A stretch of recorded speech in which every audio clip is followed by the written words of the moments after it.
2-1, a decent 3 points, and Chelsea's best, I think, ever start to a league season since perhaps 1925. What do you make of it all?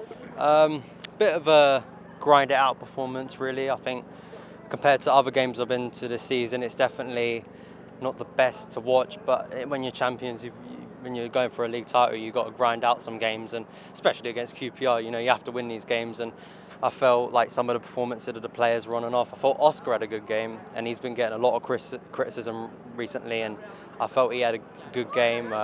Costa didn't look really fully fit. I don't know, like he just didn't look sharp enough, but I think he'll improve. Like I think his fitness will get better. And yeah, I think it was a good win. I think definitely beating my best mate's QPR fan, and he's been texting me all week. So he's the only QPR fan I know. They were so quiet in the stadium. He's probably the only one here. Yeah, literally. Like they were so quiet in the stadium, like they shut up, and it was so annoying they got that goal because I just felt like we weren't playing amazingly, but they were just lumping the ball up, and it was just and especially going in tomorrow where you've got the Manchester derby, and if Man U can pick up something, but this season we're not chasing anybody. We're 9 points clear at the moment compared to whatever happens tomorrow, I guess. But I think it's all looking good. And next week we've got another massive game coming up. I'm only looking over there because I think we're both going to get run over. Let's move over here. Let's move over here, and we'll carry it on.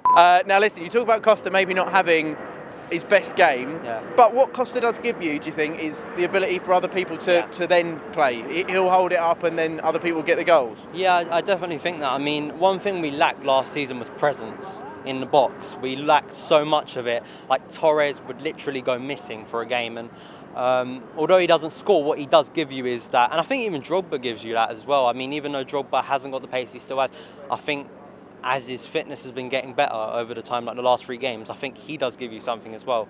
And I think overall, a lot of our players based towards Costa, so when he's not there, it's obviously not going to be at the same level. But I think it's all looking good. Well, of course, Chelsea, typical Chelsea, 1-0.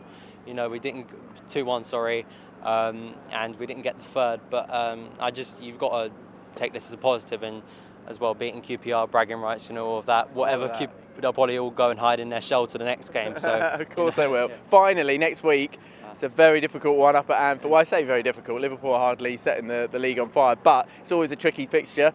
What do you reckon? It's funny, we're playing my 2 most hated teams, QPR and Liverpool, back to back. But no, I think we can do them. I mean, I've been watching Liverpool this season, and of course I'm going to be nervous before the game, like all Chelsea. You just got to be optimistic. And I think looking at their defence, we can get at them. We really can. I think the problem was last week against United, we didn't go for the jugular. It was a bit like at City, we didn't go straight for it. And I think if next week we are in the same situation, we just got to go for it because their defence not good enough. We've seen it against QPR a couple of weeks ago. Seen it today, the bit of the game I got to see. And I think next week be brilliant to beat Liverpool. Of course, we've got a Champions League game I think on Wednesday as well. I think there'll be a little bit of rotation. But yeah. Score prediction then for Anfield? I'll go for 2-0 again. I'm taking that. It's been a pleasure, mate. Nice one. Thanks so much for chatting to us.